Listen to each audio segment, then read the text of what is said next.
The broadcast is now starting. All attendees are in listen-only mode. Good morning, everyone. This is Stephanie with Therap Services. Thanks for joining us. We are going to get started and have a few other people from Therap on the call, as well as Katie Widener from the state. I do want to put up a poll just to get some input from you while we have people joining us. So if you'll just take a second to respond to this poll, it'll give us an idea of where everybody is in their implementation.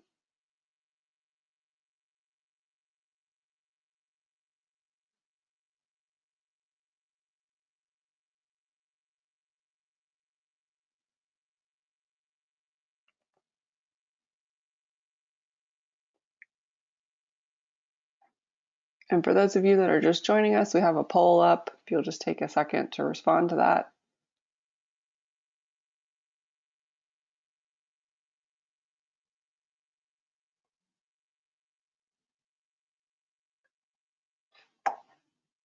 Great. All right, looks like we've got a good number of respondents. So I'm going to close that poll and share those results. All right.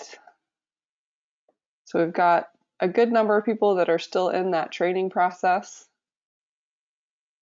Some that are already using and getting ready to start. For those 15% that said that you haven't started the training process yet, if you have not heard from a Therap support person, I'm going to give you an email address to get in touch with us directly. We want to make sure that you are starting that process and feeling comfortable moving forward.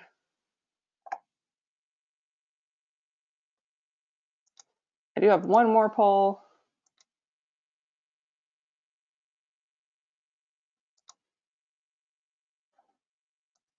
All right, what do you want to learn more about with the EVV module? Today we're going to go over some additional steps of looking at your data after you have check-ins and editing that, but curious to see what you're looking for.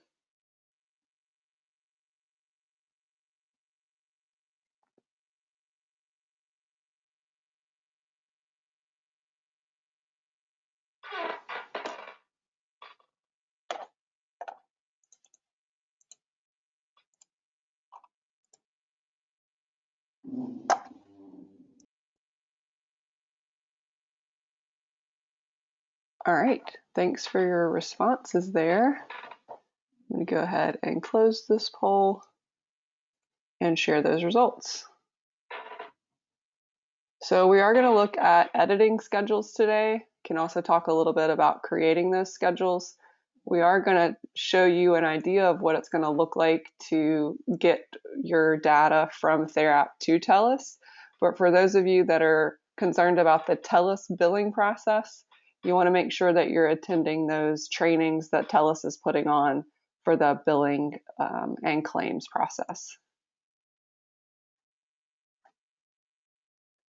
All right, thank you for participating in those polls. I'm going to go ahead and share my screen. It's, of course, sharing the wrong screen.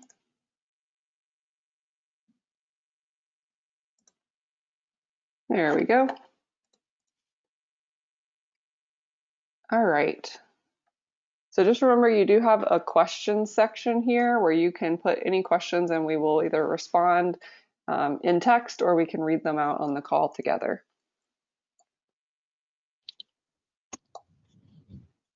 So here's our agenda for today. We're going to introduce everyone that's on the call, look at checking in, editing EVV, reporting options, offline options, and then I'm going to do a quick demonstration for you of that.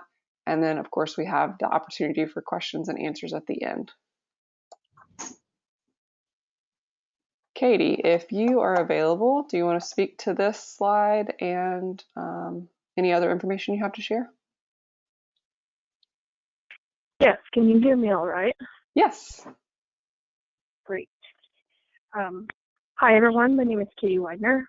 Most of you know me. I'm the Provider Relations Manager for Developmental Disabilities. And the majority of the information on this slide is information everybody already knows. So if you're on the call, you know that you're required to use EVV for the services that are listed on the slide, and that EVV is being provided through Therap at no cost to you, and that information from Therap interacts with TELUS in order for you to be paid, and claims will occur in the TELUS application. If your company is choosing not to use Therap as your EVV solution, please contact us immediately regarding that, because there are things that we need to do in order for that to take effect. And so the only other update that I have from stateside today is that, or two updates. The first one is that the implementation date for EVV has been moved back to January 1st. There should be a notification communication going out about that today. However, we can go ahead and announce that it will be January 1st. And then the other thing that I want to make people aware of is that in order for you to be able to use the TELUS Claims Console for your billing submission, you have to register as a user for that. So you will need to do that sometime in, I think they said by the end of November. You'll have to register as a user with the TELUS Claims Console. And if you have questions about that, you can send those over to me, and I will get those answered through our processes with TELUS.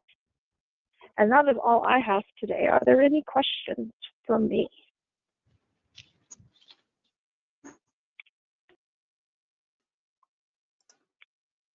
I don't see any coming through yet. So we did have one user say that they're unable to hear anything. If you're unable to hear, this is going to be recorded and posted, but you can also try calling in on your phone for audio.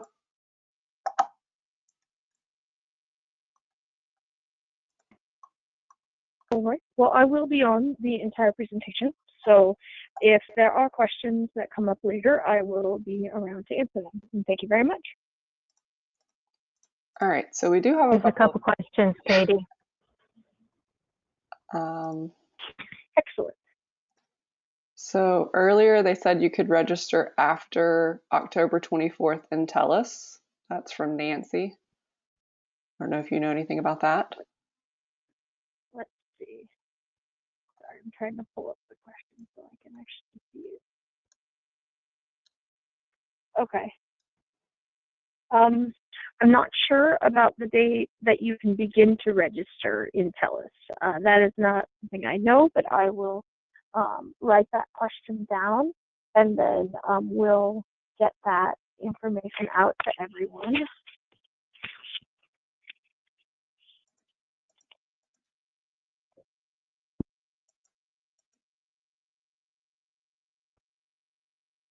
Okay, so I will get that information out to everyone once I have the answer to that. Looks like we have another one. What was the deadline?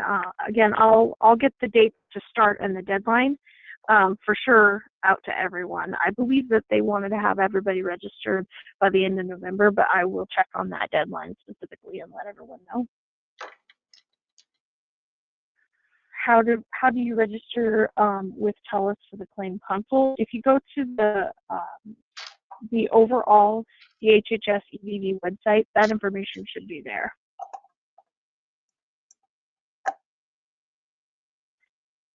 Looks like we have, is DD for a PASS provider? No, DD is Developmental Disabilities Services. If you are a PASS provider, you'll want to check out the information on the overall DHHS EVV webpage, and I can post that in the chat box once we get the questions answered here. Another question, did the implementation date change? Yes, it did. The implementation date changed to January 1st.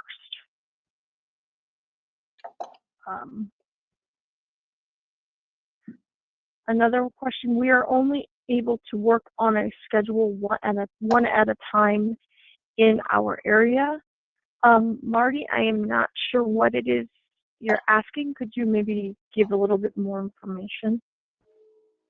And I can possibly address that when I'm going through the demo to show how to pull up multiple individuals and staff to work with on your scheduling. Okay, thank you. Yeah, I'm on that DHHS site, and I was trying to find the TELUS information or link, if you know where that is.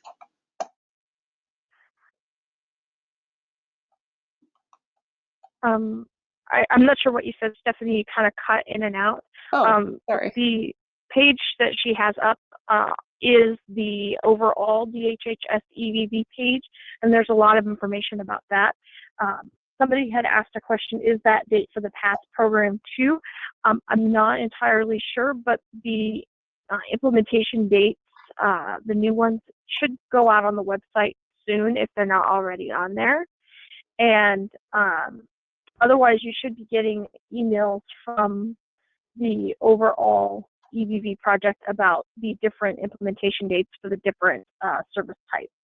So the only one I'm speaking to is for developmental disabilities providers. So I am a PATH provider. Do you want to be on this call? No, you do not. This is called specifically for developmental disabilities providers. There are stakeholder calls for all EVV providers also being held this week. I believe it may even be today or tomorrow.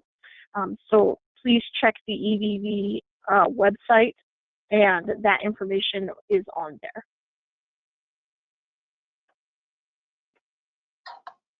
Great. Thank you, Katie. You're welcome. All right. So just a reminder of our state team that you may be in contact with. My name's Stephanie. I know I've been in touch with some providers in Nebraska and am looking forward to getting everybody ready to go for January 1 with your EVV Go Live date.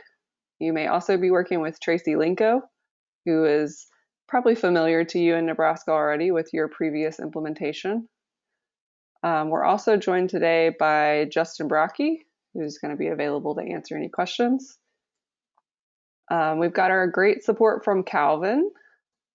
And then you may also be working with Katie, Rich, or Jody, Nick, Leah, or Sarah. So we've got a big team here to support our Nebraska providers to make sure that you're all ready to go live with that new date of January 1st. So now you have from now to the end of the year to get set up, trained, and be practicing. We really encourage you to start using that system as soon as possible, because that's going to be the best way to make sure you're ready to go by January 1. I wanted to talk a little bit today about the workflow for an agency provider, and I can address any questions that you have, but I also wanted to talk specifically about what do you do after the users are checking in and out? How do you review that time? How do you edit that time and prepare to submit that time for billing? So you should have already started the setup process, and that's something that you would do with a Therap support person. So if you have not started your training process, please get in touch with us. We should be following up with you directly as well, and I will share an email address with you for contact. Once you have completed your setup, if you are planning to schedule in advance, you can start creating those schedules. But it is possible for users to check in without a schedule, so that's part of your setup discussion. So users are going to be checking in and out to give you their EVV data. They can do that in the mobile app. They can do that offline. We've got some other options that we'll discuss later. So the workflow that we're going to look at today is what do you do after the users are checking in and out? So your scheduler or your admin is going to be reviewing the data. You need to be looking for incomplete slots, things that have no checkout, or maybe comments that were left that require some adjustment. You're then going to be editing that data as needed, and then you would submit that EVV data to TELUS. So we were talking earlier about the TELUS billing and claims process training. You need to make sure that you attend that training, because that is how you're going to complete your billing for your EVV services. And that will be done inside of TELUS not inside of Therap right now. So just a reminder that our primary method of data collection for EVV is the mobile application. So whether it's an Android device or an Apple device, this is the best method of data collection. It's going to get you the most accurate data. So we encourage you to use this as your first option. When your staff are checking in and out, they do have a place on the schedule to actually leave a comment. So separate from the checkout comment, which they could enter when they're checking in or checking out, there's also this comment, this general comment section here. And part of your training should be with your staff to use that comment box to leave any sort of explanation about maybe a missed punch. Maybe they forgot to punch out or check out and they can't do it now because it's past the 24-hour window. They could still leave you a comment here to explain that. So that way you're not having to call people and ask them what their time was. You can also, as a scheduler, you can view the calendar grid. You can select up to 50 individuals to view at one time. So I'll show you how you can do that. And you've got these nice color codes. So this gives you a quick visual look of maybe where someone forgot to punch out, or check out. These orange schedules are incomplete. So that is a visual to you that you know you're missing an out time, so you're going to have to manually edit that. Things that are green mean that they have that checkout comment, but there may be, they have that complete schedule, but they may have comments that require you to edit that. So I'm going to show you some reports you can run to review those comments. This is what it looks like when you go to edit that check-in and check-out. It is going to require you to leave an exception code anytime you manually enter data or edit EVV data. That data is supposed to be collected in real time. So your exception code is the reason or explanation for why that required an edit or manual entry. There's an example of those exception codes, and you can always see in that little information bubble who made those changes, if this was a self check-in or something that you scheduled in advance, and if there were changes made, you would have an update history that you could review. So this is a quick look at what it may look like when this functionality is complete for submitting your EVV data to TELUS. So you will have the opportunity to review your data and edit your data prior to sending it to TELUS for billing. So once you are ready to do that step on your billing tab, you will have a TELUS EVV submit button. And once you pull that up, it will show all of your EVV data available. You can select which ones you want to submit, and that will push them over to TELUS.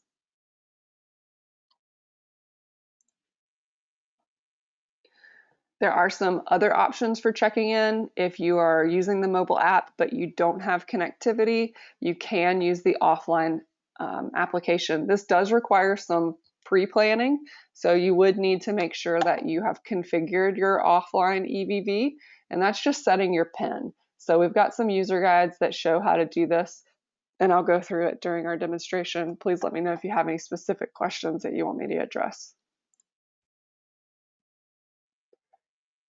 You do have the ability to add schedules to the offline app. So again, talking about pre-planning, you need to have these schedules already created in the Therap system in order to put them in the offline app, because they're referencing an ID number. So you can't do a self check-in for offline. You would need this to be existing in advance. So whether the scheduler is creating it or you give the staff the ability to self-schedule and create their own schedules in advance. So from the offline app, from the mobile app, you can add that schedule to offline. You can add things in advance, even if you don't end up using them. It's okay to add them in case that they're there waiting for you to check in and check out if you don't have connectivity. So this is showing adding that from the mobile app. It gives you the confirmation that that has been added. And then once you log into the offline app, when you don't have that connectivity, that schedule should be there waiting for you. It's not going to display any PHI, so it's just going to show you the date and time, and you would click that or touch that to check in. and check out. So when you have completed your check-in and out on the offline app, you're back to connectivity, whether that's later in the day or the next day. You log back into your mobile application and you're going to get a prompt to upload that offline data. So you do have the option to delay that, to cancel. We encourage you to upload as soon as possible. We don't want that data to just be hanging out there offline. It's not in your system if it is in that offline app. And just to clarify what I mentioned about no PHI, no protected health information. So it's not displaying in the offline version, it's not displaying the individual's name, their location, it's not showing the service that you're providing. All it's going to show is the date and time. So you should already know where you should be and who you should be supporting during that time. Once you do upload that EVV data, it will let you know it could take up to 30 minutes. So it will be working in the background to make sure that the offline check-in and check-out is showing up in your Therap. So I was showing you how you could add those offline schedules from the mobile app. You also have this option from the web. The users can generate their own offline schedule. And this would show a paper version. Again, no protected health information. It is not going to be any sort of confidentiality concern. But this would give the staff their date, their times, and that slot ID. So you could manually enter that slot ID if you forgot to add it in advance. And just a reminder down here that offline check-in is only available for schedules that are created in advance. So whether the agency scheduler and admin are creating those for staff, or whether you give that staff the ability to self-schedule. Another offline option is the fixed visit verification device. So this is that physical device that can be stored at the specific location. There is some setup that goes into this, and your staff would need to use either a phone or tablet or computer at some point to actually do the check-in and check-out, but it's going to generate a code for them that's date, time, and location stamped. There's, again, some setup that goes into that. If that's something that you're looking into using, you also need to be thinking about your strategies for ensuring that that device is secured in the location, because you don't want that to be something that someone carries around with them. It needs to be kept at that location where you've configured it.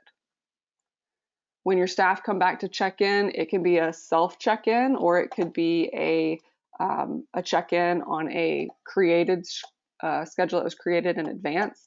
It will ask them for that code that they got from the device, and then that will pull in the date, time, and location from that code.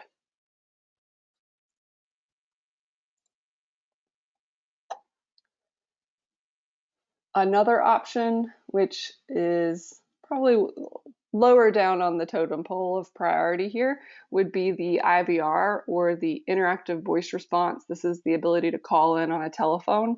This also requires you to plan ahead. So you would need to schedule those slots or schedules in advance so that your staff can use that offline schedule.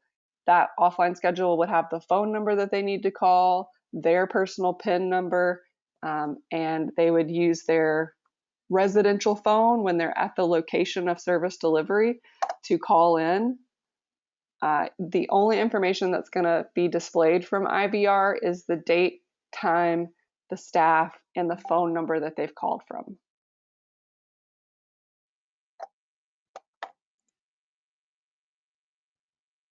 And then doomsday, if there's no technology available at all, you can attach a document to a schedule later as supporting documentation of that check-in. So maybe there's no connection, the person's device died, they can't call in, they can write it down on paper for that verification, and then that can be attached in by the admin. All right, so I'm going to go into the demonstration. I'm going to look and see if there's any specific questions about things you want to see, but I'm going to show you some of those visual things that I pulled up in the slideshow. All right, one of the questions, what if something comes up with the individual, like they get sick and need extra hours that are not on the schedule? Can we go back, or do we need to add the hours before staff can provide services? So that's a great question. I think it depends on how you have your system set up. So when you're meeting with your Therap training and support person, they are going to walk you through that setup, and you can decide if you want to enable self check-in, and you would decide which service codes are going to be available for self check-in. So if you have configured that for self check-in, the staff can use that self check-in even if it's not on the schedule in advance. They can create that on their own, saying, I'm here now to provide this service. If it's something that you scheduled in advance and they are just going to provide services longer than what you scheduled, they can continue to work on that existing schedule, and it's going to require them to leave a checkout comment if they're checking in or out more than 15 minutes outside of what you scheduled. So either way, they should be able to continue to provide that service, even if it is outside of what you originally scheduled. Someone asked about the IVR. Is that only landlines? So it is preferred that you call in from the residential phone. So wherever you're providing that service, the phone number that's associated with that individual. That's just the confirmation that you were there with that person. We understand that there may be issues where individuals don't have home phones or phones that you can utilize. So I think that's something that the state is going to provide additional clarification on. I don't know, Heather or Katie, if you have any thoughts on that now.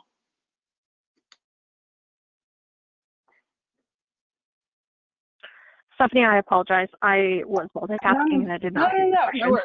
The question was about for IVR. Is it only calling in from landlines, or is there some scenarios that would be acceptable to call from a cell phone? Nope, this is Heather. They can only be from landlines. So that does cause a barrier if your participant doesn't have a landline, and it also does impact the ability to provide services out in the community, which is why we want people to be using the mobile app as the first option and IVR as a very last option. Thank you, Heather. All right, I'm going to jump into demonstrating, and I'll keep reading questions, and we'll have time for questions at the end as well. So I'm going to go into the schedule itself. We had some people ask about creating schedules, so I did want to briefly touch on that, but I'm also going to show how to edit those schedules. So I'm going to go to my agency tab, and under my scheduling section, to get to my scheduling grid, that view that had all of the color codes, you're going to do that from this create/edit. This is going to display all of the programs that you have in your agency. I'm in a demo account, so I've got maybe a little more programs than you might have in your own. So you choose your programs and click Next. That's going to display the individuals that are enrolled in those programs. You can select up to 50 individuals at a time to pull up on your grid. I'm just going to choose these here. So once I've selected those individuals, I'll click Next, and that brings me to my list of staff. Again, you have a max of 50 staff here. And then I'll click Next. So whatever you're choosing in those lists is what's going to be available for you to either create schedules for or edit schedules for.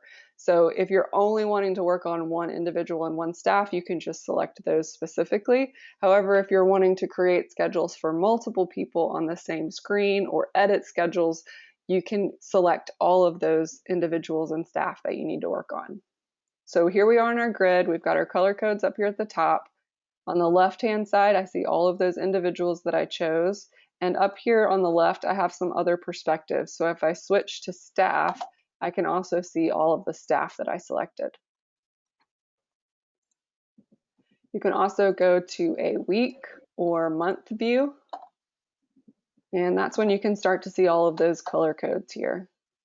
So remember, anything that's orange is incomplete.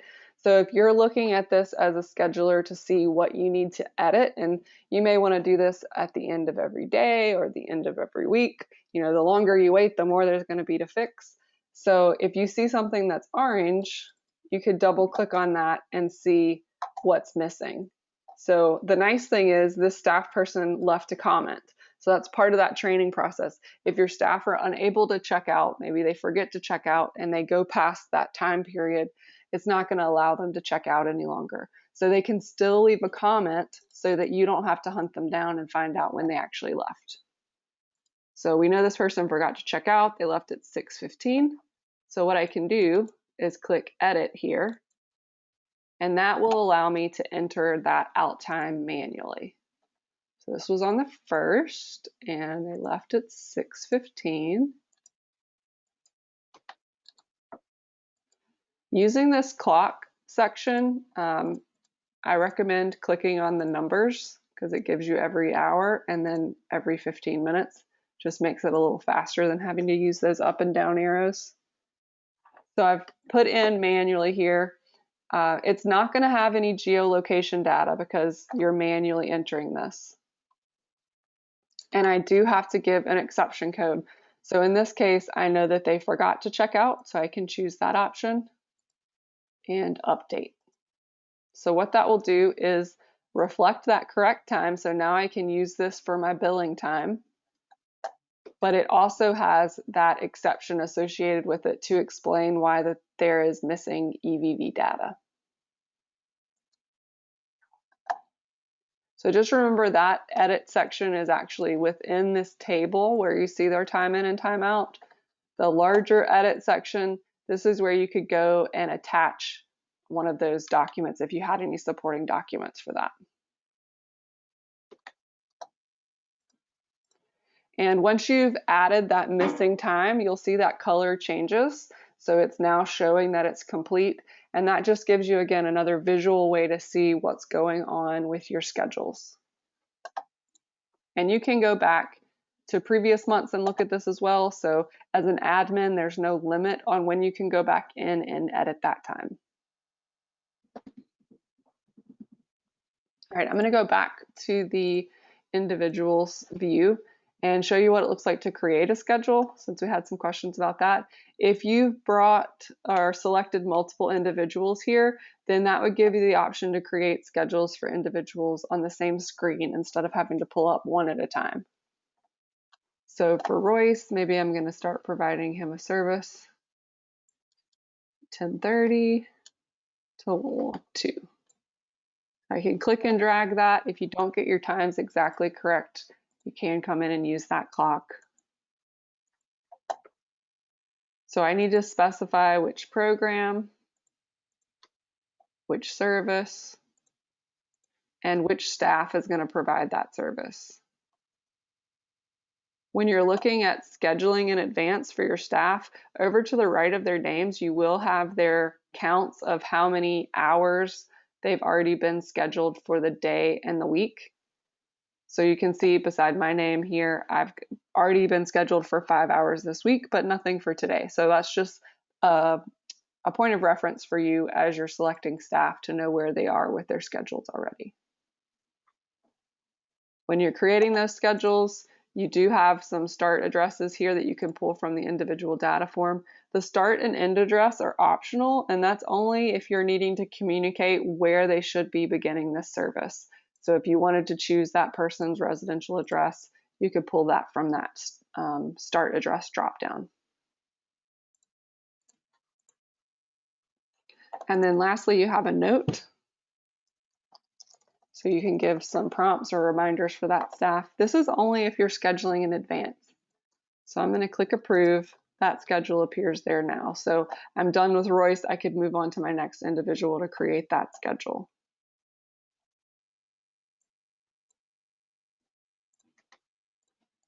So you do have the option when you're creating these schedules, you can bulk copy those. So if this is a schedule that happens every day from 10:30 to 2, I could take that schedule and copy it forward. So you can only copy what exists. So right now I just have this one. but I could come in and bulk copy this from the 13th.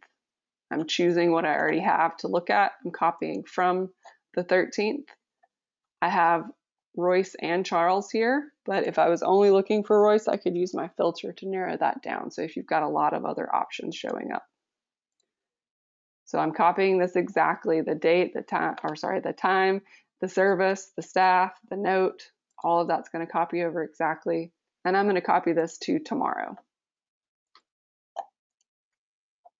So it told me that that's successfully copied. And if I look here, I'll see that's now here showing in gray, which is a draft. If this is something that you're interested in doing, I would encourage you to follow up with your Therap training and support person, because they can walk you through those steps, provide you with user guides on that process as well. But it seems like a lot of people are choosing that self check-in option. So if that is the case, you wouldn't necessarily have to create these in advance. Okay, so we had a couple of questions come in. Can we extend the timeout period during the creation of the schedule? And when others are trying to schedule, we are locked out due to others using the same individuals, can only have one person doing scheduling at a time. So that's a good point. I do want to point this out. If I go back to my dashboard, when I come in to create and edit my schedule, over to the far right, you'll see the status that shows available. So if it's showing available, it's going to let you choose that. And when I choose those programs, next, it's showing me the status by the individuals. So if there was another scheduler right now working on these individuals, it would show locked and it would show who has it locked so that I know exactly who's working on that schedule. So that is one thing to consider if you have multiple schedulers. It may be a habit for you to just select all, even if you're not working on all of those individuals. In that case, you would just want to choose the individuals that you actually need to work on, so it's not locking everybody else out. It is going to lock at the individual level and also at the staff level. So you'll see on the staff view, there is that status as well. So if someone's already working with Royce and Justin, I'm not going to be able to select that individual or that staff to create schedules for. And that's just to avoid any conflict or overlap of schedules for the individuals.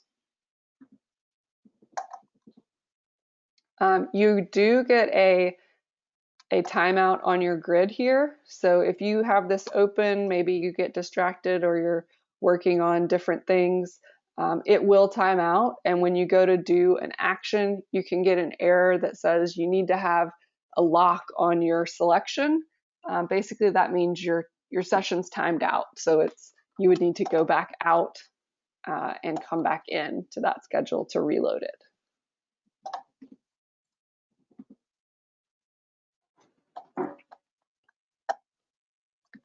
All right, so we looked at viewing the schedule visually with that color code. We looked at editing the schedules. So what I'm going to show you now is the ability to run reports and review those schedules in other ways. So I'm going to go to my Agency Reports tab and Report Library View. If you do not have that functionality for the agency reports or report library, it's a user privilege that you need to sign. So when I come to the report library, there's a lot of different reports here. I just want to search by EVV in that report name field. And if you are reviewing time, looking for missed schedules or missed check-ins or any comments, I would recommend looking at this basic slot report. This is agency-wide. So if you are scheduling for just one program at your agency, when you run this report, you're going to see everyone. You can run up to a month at a time, so I'm just going to do for this month so far and continue. I do recommend pulling this out to Excel. I'll show you here first and then pull it out to Excel for you. but this is going to show you all of the important information that you need about each schedule in that time period. So we've got the individual, you've got what type of service, who is the service provider. As I keep coming over, if it was scheduled in advance, you would see that slots start and end date. You can kind of tell when something's scheduled in advance because it's probably going to be a lot neater, like 11:30 to 1, whereas these other ones are like 11:40 or 3:49, 3:04. Those are typically indicating a self check-in. You don't typically schedule at an odd hour. And then as you come over, what was their actual check-in time, check-out time? If you've made any updates to that, you would see that in those columns. You've got the total scheduled duration versus how many hours and minutes that staff actually worked based on their check-in and check-out time. And then if there was a difference between what was scheduled and what was worked, that would appear there in the variance. So I worked 3 hours and 38 minutes more than what I was scheduled to do. I could see if this has already been edited, if there was a general comment left, so forgot to check in, forgot to check out, if they left a check-in or check-out comment, if this was a self check-in, and if they got a verification, which is another signature or voice recording. So this is a great report to run to check behind yourself, make sure that you haven't missed any punches or check-ins. I'm going to export this to Excel.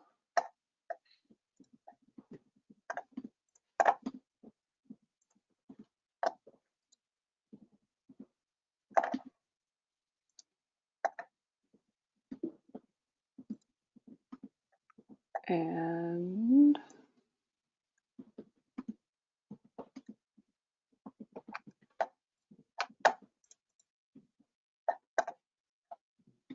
here we go. All right, so I brought this out to Excel. Remember, this is all demographic data, so it's, demo data, so it's not any real information here. Once you pull this into Excel, what I would recommend is turning your filters on. So this is if you're looking at this as sort of your overall audit or review. Maybe you do this a weekly basis. You at least want to do it before you submit your information to TELUS. But the more frequently you do it, the more manageable it will be. So I'm coming to turn on my filters. And what that will do is give me a drop down at each header. So I like to use this to come over to the checkout time. And what I can do is click on that. It's going to show me all of the checkout times that are there. But what I really want to do is see those blanks. So I'm going to just choose the blanks. And now I know which schedules I need to work on. So I could have done this visually by going to that scheduling, create edit, and see what's orange. Here it's just letting me see all of that on one page without having to find all of the orange schedules. So for your process of going back and fixing this, I know I'm missing these checkout times. You could also see if you're missing any check-in times. So in these two cases, no one ever checked in or out. So maybe those were never provided. These others that have a check-in time, we want to put in that checkout time so we can bill for that. And that's when we could come over and see if we have any comments from the staff.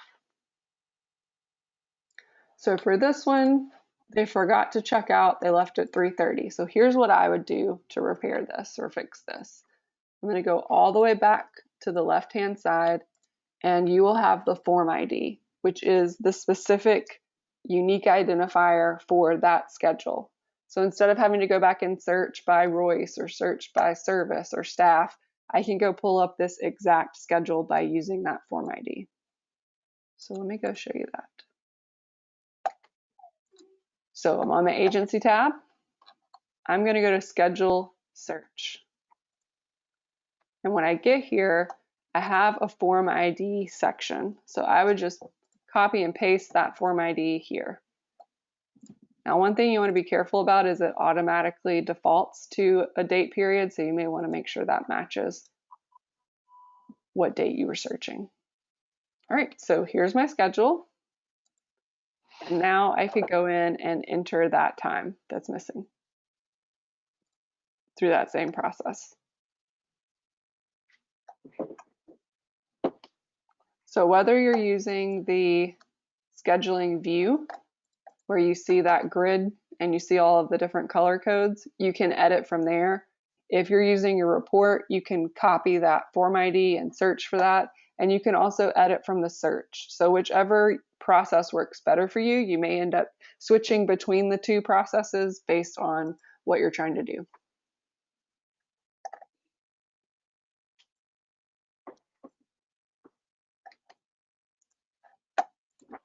All right. So we've looked at, just making sure I've made it through my entire process. We looked at scheduling in advance. We talked about the user checking in and out. If that's something that you would like to see, I can demonstrate that as well. We showed how to look for incomplete slots, whether you're looking visually or you're looking on your report. We showed how to edit that data. We talked quickly and looked at that screenshot for TELUS of what it would look like to submit that data to TELUS, and then you would actually complete your billing and claims process within the TELUS system. So I think I've covered all of the pieces that I wanted to today. I do have a slide up here with specific contact information. So for anyone who has not started the training process, please contact us at nesupport@therapservices.net. We want to get working with you as soon as possible. And if you have any specific questions for Katie or Heather at the state level, you can use that dhhs.dd provider relations email address.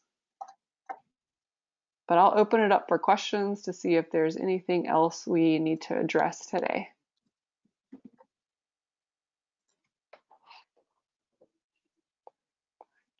Okay, we had a question. Please go over the connected programs part and how to prepare for the scheduler. I might need a little more clarification on that, Marty, of creating the schedules, like going through and choosing your programs, staff, individuals and staff. Nancy said she's not seeing the EVV TELUS, so you're not going to see that yet. This is what I showed earlier, and I'll pull it up now. This is an example of what that's going to look like, but that functionality is not there yet. So you won't be seeing that yet. It will eventually be there, and we'll be sure to train you on that when that's available. I'm not clear on how the billing data gets to TELUS. Is it automatic? Do we need to input? So your billing data is going to come from your EVV data. So when you're looking at those check-in and check-out, you're editing those check-in and check-out, that's going to be what you're using for your billing information. So you're going to make sure that all of it is correct in Therap, and then there will be a process similar to what's on this slide where you can select what you've already finished and submit that to TELUS. So you will have a review process prior to it being sent to TELUS. And this is Heather. The information that is sent from TELUS from Therap to TELUS is your visit information, and then TELUS will use that to compare it to your authorization information before you are able to submit a claim. Thank you, Heather. Okay. Do you know why the location doesn't work or isn't accurate sometimes? And how essential is that location for the billing? So GPS is not 100% accurate. It will vary based on a lot of different factors. Right now, it's just going to be used as part of the justification for your service being delivered. At some point in the future, the state may have some additional guidance or guidelines on proximity, but right now it's just going to be collected to show where you were when you provided that service. If you needed to make a comment to explain that that was way off, generally it's anywhere from 10 to 100 meters accuracy, so it should be somewhat in the same proximity. But it is possible for that to just, whether it's your location, the terrain around you, there's so many factors that impact that GPS location accuracy.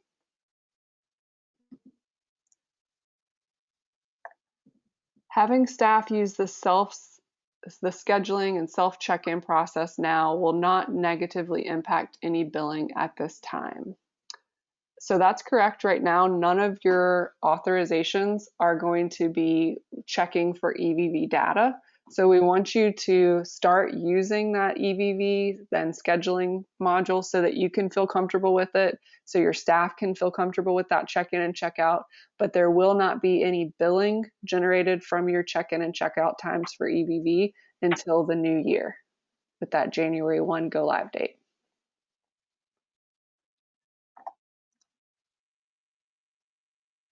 All right. So Marty is clarifying, we have run into problems with no access to programs and data input without putting in a location in the program. So I'm going to pull this up. So Marty, I'm choosing my programs here. I'm just going to pull up the scheduling grid because that's where I think you're talking about, but feel free to clarify.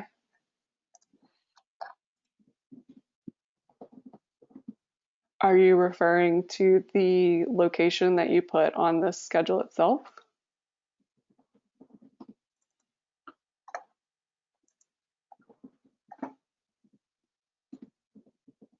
And I'll let Marty clarify, and then I'll move on to some other questions. The TELUS Claims Console training indicated that claims not meeting their requirements would be rejected rather than sent over to them. They indicated that Therap would have a location to show rejected claims. Can you tell us where we locate rejected claims that TELUS did not accept? Justin, I don't know if you have any thoughts on that, about where providers could see rejected claims that TELUS did not accept. Yeah. I just want to clarify, this is Heather, it's not claims, it's visits. Thank you. Just your visit data. And again, I understand everybody's confusion on this. Therap will be sending visit data to TELUS, so just the visit data, and then TELUS will be creating the claim based on that visit data that we send over.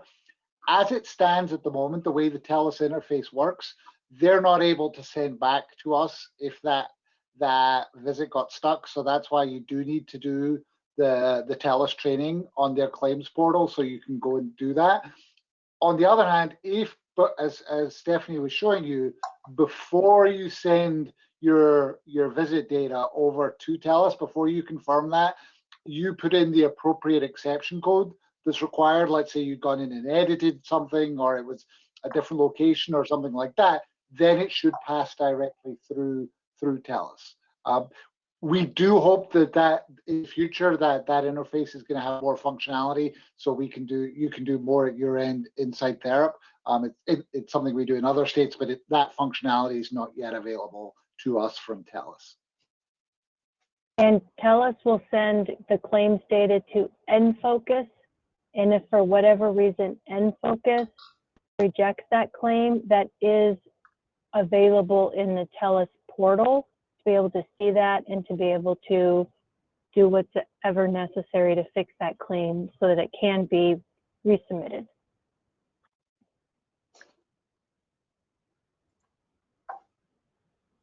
All right, if you have a group of people who live together, do you have to do a schedule for each person individually?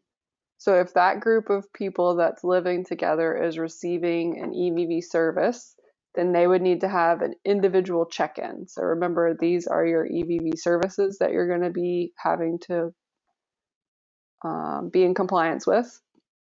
So if that home with multiple individuals, they're each receiving independent living or respite or homemaker, you would either need to do a self check-in for each of those individuals, or if you wanted to schedule it in advance, you would create a schedule for each of those individuals that's receiving an EVV service.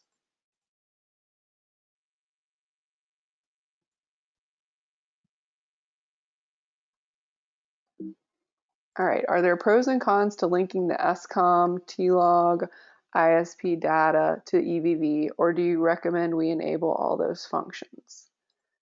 So currently, you can SCOM from the schedule to send that to someone and ask, attach that schedule to it if you needed to. Right now for Nebraska, there's not the ability to associate your ISP data with it. That's something that we're looking forward to in the future. And the TLOG would not be affiliated with your actual EVV data. So you could use any of those other modules, but it's not going to be associated with that EVV data.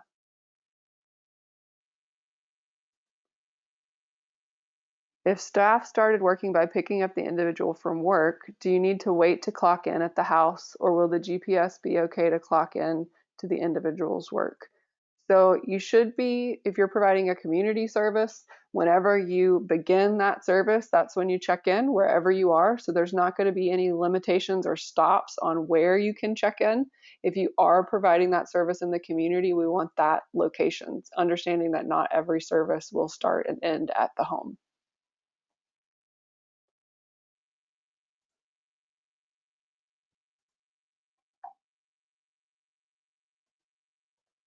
Will staff still need to open Therap in a browser to look at ISP programs and emergency contact info, or will that be available through the Therap app?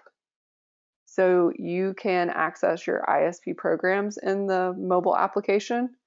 As far as the emergency contact info, I believe that's something you're still going to have to pull up from the browser.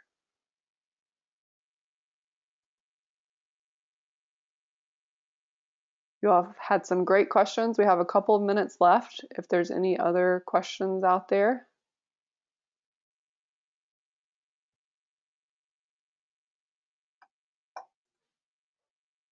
We really appreciate your time. I'm going to put up this email here at the end so you know how to get in touch with us outside of this.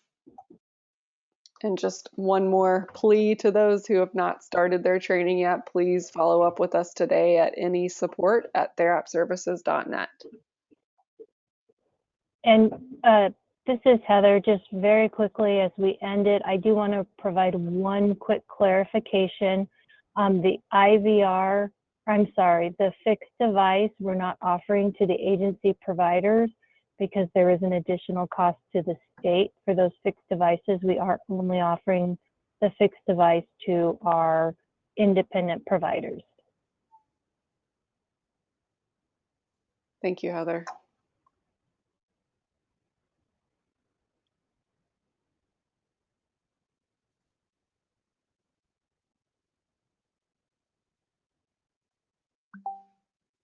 And I'll go ahead and end it. This is Heather one more time.